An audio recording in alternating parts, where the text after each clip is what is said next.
Hey guys, Assalamu alaikum. Today's video is going to be about trout fish. Trout fish brings back a lot of great memories. We've been in Australia more than 15 years, definitely less than 20 years. You just stop counting after 5-10 years. It just becomes part of your life, living in a different country than where you were born.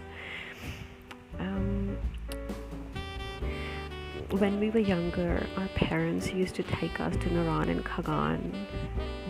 Kagan, that's the right way to say it, in our summer holidays. And the trout fish in the northern area used to be our favorite, and I guess everyone really likes it. Ever since we've been in Australia, can you believe it that I've never come across trout fish in my 15-20 years of living in Australia? About a week and a half ago, I was doing grocery shopping and I came across trout fish in the frozen section of the grocery where I usually do the groceries. I just grabbed a packet and I was like, okay, perhaps it's time to try some trout fish after 15-20 years. I did quite a bit of research and there's quite a few recipes which seem original. Now before I did my main recipe, I tried a draft video, if I guess you can say that. It was a draft video, and I tried 4 different types of recipes and picked which one was my favorite. Now before I get into the details of that, I want you to notice the color of this fish, and then notice the color of this one that I'm taking out in my draft video. Now in the draft video since I had it all planned, I left the packet out the whole day, so I left it out before I went to work, and by the time I came back home it was all ready. And when I used the ingredients on these defrosted fish, they tasted so much better than the one where I just had to put the fish in hot water because I had forgotten to take it out in the morning. Now even in the draft version, I didn't leave the marination for too long. To be honest, I probably would have left it for like 10 minutes or 20 minutes, but the flavors were very, very nice. But the one that I defrosted in the hot water, it obviously changed the color of it, and it messed up the marination a little bit as well. So if you guys are in Pakistan, obviously you can just get fresh trout, but if you guys are anywhere other than Pakistan and you get frozen fish, you don't really have to leave marination for too long, but you just leave it out and let it naturally defrost. It does wonders. It just melts in your mouth. Alright, so I was talking about the 4 different recipes that I tried in my draft video. The very first one was just salt and lemon, because everyone writes and says that trout fish doesn't need anything more than just salt and lemon. That might be true if the trout fish is fresh. I'm not sure, but the one I tried, it was very bland. It just not bad, but there was just nothing in it. I really did not enjoy it at all. Now the funny thing is that was my best looking fish. It tasted like nothing, but it was the best piece on the camera. It just made me realize how deceiving cameras are. My best tasting fish looked crap. It looked really bad, and my crap tasting fish looked awesome. Yeah, so I really don't know what to say, but that was the fact. Anyways, I won't bore you with all the details. So very quickly, the second one that I tried was salt, lemon, and garlic ginger paste. I thought perhaps garlic ginger paste is something nice to put in there. The third one I tried was the fish masala. You can make it yourself, or you can just get one from the packet. I just used one of the famous brands, just out of the packet ones, because I just wanted to see what it does to the recipe. So the third one was fish masala from the packet, salt, and that was it. The fourth one I tried, I thought, why not try garlic ginger paste, because it just seemed to me that it would be nice. So the fourth one I tried was garlic ginger paste, salt, and the fish masala. So now that's done. I've got all four of them together. So starting from the right, moving towards the left, the one on the right is just salt and lemon. Then the second one from the right is salt, lemon, and ginger garlic paste. Third one from the right is salt and fish masala. And the last one from the right, which would be the first one from the left, is ginger garlic paste, salt, and fish masala. Ginger garlic paste, salt, and fish masala. So this is what they ended up looking like. Starting from the left this time, that's my best looking fish because it is not caramelized. Now I learned this from a famous chef named Gordon Ramsay. That you see a little bit of charcoal color that you see on the fish. Some people might call it that it's burnt, but it's not burnt, it's called caramelized, because that's where all the flavors come from. It looks bad in the camera, but in reality that's where the flavors are. So the one on the left is the one that's lemon and salt, and it was a complete failure. It looks amazing, but it was just bland. It tasted like nothing. So that's a complete no. Then the second one from the left, which is slightly caramelized, or got a bit of charcoal color on it, that's the one where I've added ginger garlic paste on top of the lemon and the salt. It was a lot better than the first one that I tried, but it wasn't the best. The third one from the left is fish masala and salt, and oh my god, it was so much better than the first two. It just did wonders. And the fourth one was actually, it looks really bad in the picture just because of the sort of standards that we have, and we just live in a very artificial world. The fourth one was the best tasting one. That is fish masala, salt, and ginger garlic paste, and oh my god, it tasted nice. It is a must try. It's a must try so much that I actually did do a whole recipe on doing 4 pieces of that one, because it just turned out to be, it was a good experiment, but it just turned out to be such a waste, having 3 pieces tasting like nothing, and then you have this 4th piece that just tastes like heaven. So after all the hard work, here comes the actual recipe. Now I actually did make the marinade separately, and I put olive oil in there because I could just taste, I just knew that olive oil is the thing for it, because even in the draft video I fried everything in olive oil. So I put some olive oil in there, about 2 tablespoons of ginger garlic paste. It'll be about 5-6 tablespoons of olive oil. I used organic olive oil, and then there's 2 teaspoons of fish masala.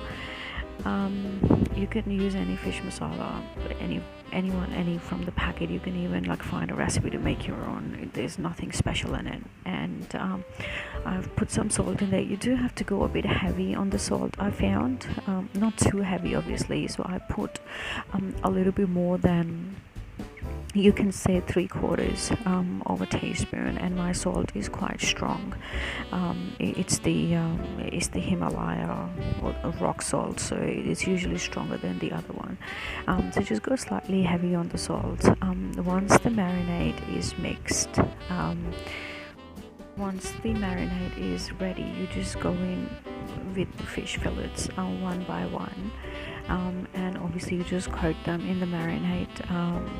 Like I said in the beginning of the video, if you do find frozen trout, then just make sure that you naturally just let it defrost, or like at least even if you put it in hot water, just leave the packet, like don't take it out of the packet, just leave like the whole seal. It usually comes in a sealable packet. Just leave that whole packet in hot water. Don't let the hot water touch the fish, it just damages it too much. So pretty much you just coat the fillets in the marinade or with the marinade, and you put it aside for as long as you can. Like I said, I only did it for like 10 to 20 minutes, and it worked fine for me. I'm sure if I would have left longer, it would have tasted even better. You can just coat with your hands. Like, you don't have to be fancy about it. I was just too conscious. I didn't want the fillets to break because I had to take pictures in the end. So that's pretty much it, and then you just need to get ready to start frying it. After leaving it to marinate for about 20 minutes, I started getting ready to fry them. So I put quite a bit of olive oil. Once again, I didn't want to deep fry it, but I also didn't want to shallow fry it, because to give it that Pakistani taste, you need to have a fair amount of oil in there, and it needs to be quite hot. So you can say that I put about 1 cup of olive oil, so it can start giving me the crispiness that I was after. I was trying to do like the taba style that they do in the northern areas. So I mean, I think that much oil did the job for me. This is obviously not the kind of fish that you want to deep fry anyway, but I did have to put some oil in there, a fair bit of oil in there, to give that crispiness to the fish. I did have to use a splatter screen because, oh my god, the oil just goes everywhere. It was even worse in the draft version because there was lemon in that recipe. In this one it wasn't that bad, but I did use a splatter screen, and it's a good idea. You do want to clean your stove straight away because the oil just goes everywhere. While that cooks, I decided to start preparing for some salad to give it that Pakistani look and taste. So I got some salad leaves. They have quite a bit of dirt on them, so I had to like do a good job in cleaning them. So I washed them really well, cut some onions and some tomatoes, really basic stuff. But I do have a surprise for you. Since I did the exact same fish, the experiment for the recipe the night before, I really wasn't gonna eat the same thing the next day. So I took some broccolini. It's a Japanese. You can say it's like a Japanese version of broccoli, but it tastes so much better than broccoli. I'm sure you can find it in Pakistan as well. But here in Australia it's just very easy to find. It's just something that we usually have in our breakfast, just as a side, and some veggies. But I just thought it'd be nice with this fish as well. As a family, we've just grown to really like it. So I just took some, like 2 bunches of broccolini, washed it really well, and basically just started cutting it. I usually just leave them as they are, and they taste just fine, but this time I just cut the end bits of it and cut them in half, just to make the cooking process a bit easier. And to tell you the truth, I really wanted to see what that tastes like. It turned out pretty good. Let's just see if you like it. So basically just some butter goes in. I'll put in about 2 tablespoons of butter. This butter was slightly salted butter, and then broccolini goes in. I put some garlic flakes in there and some salt. Ideally you want to put fresh garlic, but I had work in the morning and I was too tired from all the experimenting, so I usually just use garlic flakes if I'm too tired or if I've had a busy day and have work in the morning. Garlic flakes just worked fine for me.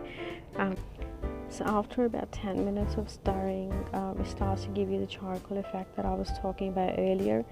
You really do want to have some caramelization on it, or some sort of charcoal effect. It just makes it taste really good. This is a must try. I mean, you don't have to try with the fish, even though it worked out really good with the fish as well, but you can even try with your breakfast, with your toast, and your egg fried. It's just a very good side recipe to try. It goes with a lot of things. Okay, so here comes the final dish, the trout fish with ginger garlic paste, fish masala and salt. This is a must try. I've spent 2 days, if not more, actually more than that, trying to experiment different type of recipes, and this is the best one that I found. Eat it fresh, straight off the pan, and it's the best thing you'll try. It goes really good with broccolini as well. I ended up doing a raita as well with it. I happened to have some pudina and coriander chutney that my mom had given me, so I just put a teaspoon of that in the yogurt, and we just had the fish with that, and it was beautiful. We really enjoyed our dinner. I hope you guys enjoyed this recipe. Please let me know anything that I can perhaps work towards. I'm just trying to try different things. You guys liked the karahi recipe that I did a few days ago, so I've just tried to do a similar sort of thing with the voiceover. I try to do some short recipes as well, and it seems like you guys happen to like the longer ones with the voiceovers better. If you have anything that I can work on, please let me know.